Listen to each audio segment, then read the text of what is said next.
आशीष, अनुमान मुताबिक जो होना था वो तो हुआ ही, लेकिन दोनों तरफ की बातें हैं। एक मिली जुली पॉलिसी आप कह सकते हैं, ना हॉकिश है ना डविश है, क्योंकि ब्याज दरें तो कटी और अनुमान मुताबिक ही कह लीजिए, क्योंकि कंसेंसस इस बात का लगभग बन ही चुका था कि आने वाली दो पॉलिसीज में भी ब्याज दरें कटेंगी। ये भी जेरोम पावेल ने साफ कर दिया।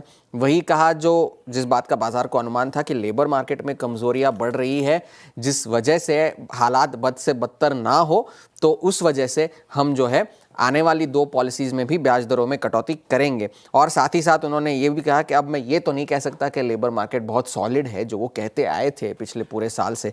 और ये भी फेड का मैंडेट है, ये हमें इंश्योर करना होगा कि ये जो वन टाइम इम्पैक्ट है टैरिफ्स का महंगाई पर, जो हम कह रहे हैं कि वन टाइम इम्पैक्ट होगा, वो एक परसिस्टेंट इम्पैक्ट ना बने, वो हमें इंश्योर करना होगा, ये जेरोम पावेल ने कहा। और आखिरी अच्छी बात ये थी कि पॉलिसी मेकर्स ने अपना ग्रोथ आउटलुक जो है वो 2026 का थोड़ा सा अपग्रेड किया है, बढ़ाया है ग्रोथ आउटलुक।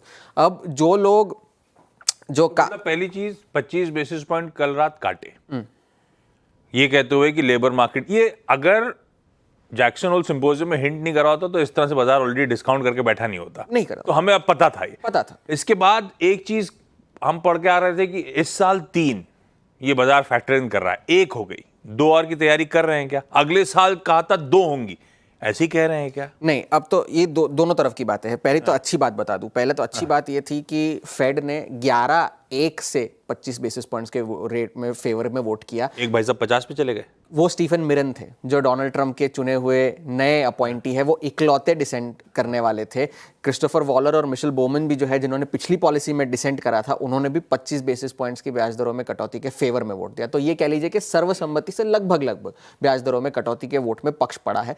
लेकिन जो अब ये था कि राजनीतिक दबाव की वजह से शायद फेड ज्यादा ब्याज दरें काटे, ऐसा नहीं हुआ। ऐसा कह रहे हैं, ऐसा कह रहे थे कि राजनीतिक दबाव में आके शायद बड़ा कट कर दे, ऐसा नहीं हुआ, क्योंकि जो ट्रंप के अपॉइंटीज थे वो शायद बड़े रेट कट की सिफारिश कर दे या 3 या 4 लोग डिसेंट कर जाए, ऐसा नहीं हुआ।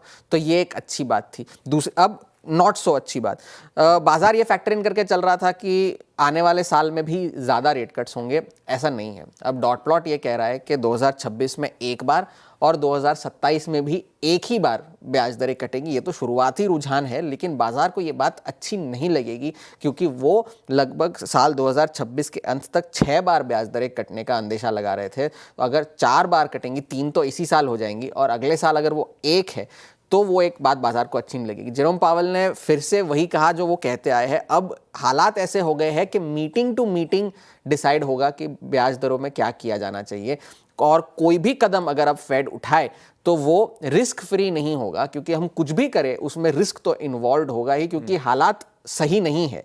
या तो फिर मीटिंग टू मीटिंग डिसाइड करेंगे, डेटा डिपेंडेंट रहेंगे, आसान शब्दों में कि डेटा जैसा आ रहा हो वैसा फैसला। तो फिर ये कहां से आया कि 2 इस बार और 1 अगली बार होगा? ये फिर अलग कैसे होता है? क्या डॉट प्लॉट में बैठ, मतलब बेसिकली फेड के जितने वोटिंग मेंबर्स हैं वो किस तरह से आगे ब्याज दरों को देख रहे हैं, तो डॉट्स प्लॉट होती है, जहां पे गुच्छा आता है उससे समझ में आता है कि यहाँ दरों में कटौती। तो ये अभी बैठे बैठे अजम्पशन ले रहे हैं, लेकिन इससे कोई लेने देना नहीं एक्चुअल अनाउंसमेंट का। ये शुरुआती रुझान है कि एक बार कटेगा। ऑफ कोर्स वो तो अब आगे चल के हालात आगे कैसे होंगे वो तो देखना जरूरी है, उसके बाद जाकर के फेड कोई फैसला लेगा। कोई ट्रेंड नहीं है ये। जेरोम पावेल ये माने नहीं कि 2 आएंगी, हो सकता है, लाइकली है कि 2 आएंगी, हो सकता है, यस। और एक बात उन्होंने ये भी कही कि एक रिस्क मैनेजमेंट रेट कट है, ना कि कोई पॉलिसी पिवट है। ये बात ध्यान में रखनी बहुत जरूरी है कि हम कोई न्यूट्रल से, मतलब ऐसा नहीं हुआ है कि हम डविश हो गए हैं कि हम कि ईज करते जाएंगे, या ईजिंग स्टांस हमने नहीं लिया है, और ना ही हमने जो है टाइटनिंग स्टांस लिया है। ये एक रिस्क मैनेजमेंट रेट कट था, सिर्फ ये देखने के लिए कि लेबर मार्केट के हालात और ना बिगड़े, क्योंकि महंगाई का खतरा अभी भी बना हुआ है। और ये एक बात सब लोगों को ध्यान में रखनी होगी, क्योंकि अब तक इस बात की क्लैरिटी नहीं है कि आगे चल के महंगाई का, टैरिफ्स का महंगाई पर क्या असर होगा। क्योंकि अगर ग्रोथ के फॉरकास्ट उन्होंने बढ़ाए हैं तो इन्फ्लेशन के भी फॉरकास्ट बढ़ाए हैं। तो अगर महंगाई बढ़ती गई और बेरोजगारी बढ़ती गई तो दोनों को बैलेंस कैसे करेगा फेड, ये सबसे बड़ा सवाल है। अब बाजार का रिएक्शन सदा हुआ सा था। अब डाउ जोन्स एक वक्त पर तो एक नी जर्क रिएक्शन तो आया, नेगेटिव हो गया था। इंट्राडे दिखाओगे करेक्ट 300 पॉइंट की तेजी एक वक्त तो डाउ जोन्स में चल रही थी। वो जब फेड की पॉलिसी शुरू हुई तो उसके बाद नेगेटिव हुआ, उसके बाद फिर जाकर के फिर से थोड़े से लॉसेस रिकवर हुए। जो इंटरेस्ट रेट सेंसिटिव है डाउ जोन्स के, जो कि वॉलमार्ट है, जेपी मॉर्गन और सारे बैंकिंग स्टॉक्स है, अमेरिकन एक्सप्रेस है, उन्होंने डाउ जोन्स को बचा लिया।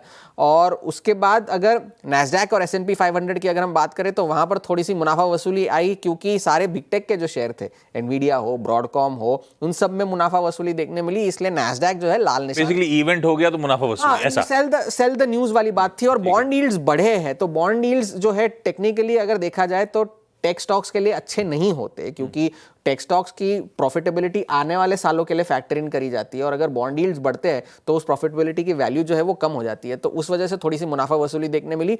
नैस्डैक को सहारा दिया एप्पल और माइक्रोसॉफ्ट ने, वो हरे निशान में बंद हुए, बाकी सारे जो है वो लाल निशान में बंद हुए। एनवीडिया की मुश्किलें इसलिए भी बढ़ रही है क्योंकि कल फाइनेंशियल टाइम्स की एक रिपोर्ट आई थी कि चीन की साइबर स्पेस एडमिनिस्ट्रेशन ने अलीबाबा और बाकी सारी जो उनकी टेक कंपनियां हैं उनको ये कह दिया है कि आप एनवीडिया के चिप खरीदना बंद कर दीजिए।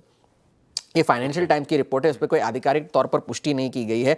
और साथ ही साथ जेंसन ह्यूएंग जो अभी तक डोनाल्ड ट्रंप के साथ दौरे पर है यूके में, उनसे ये पूछा गया कि भाई ऐसी खबरें चल रही है, तो उन्होंने कहा कि भाई अगर ये खबरें सच है तो मुझे इस बात का बड़ा दुख है, क्योंकि हमने चीन के बाजार के लिए बहुत ज़्यादा कंट्रीब्यूट किया है, लेकिन हम एक बाजार को तब तक सर्व कर सकते हैं अगर वो चाहे कि हम उन्हें सर्व करें। तो अगर वो नहीं चाहते तो ठीक है, इसलिए हमने सारे एनालिस्ट को भी कह रखा है कि अपने जो एस्टिमेट्स है उसमें चीन का हमारा व्यापार जो है उसे फैक्टर इन ना करा जाए। आज भी जॉबलेस क्लेम्स के आंकड़े आने हैं, काफ़ी सारे इकोनॉमिक इंडिकेटर्स आने हैं, मैन्युफैक्चरिंग सर्वे आना है, काफ़ी सारी चीज़ें। तो फिलहाल के लिए हैंडओवर थोड़ा सा मिला जुला है, और आने वाले जो समय में ब्याज दरें ना कटे उस वजह से एक थोड़ा सा ओवरहैंग जो है बाजार पर रह सकता है। ठीक है।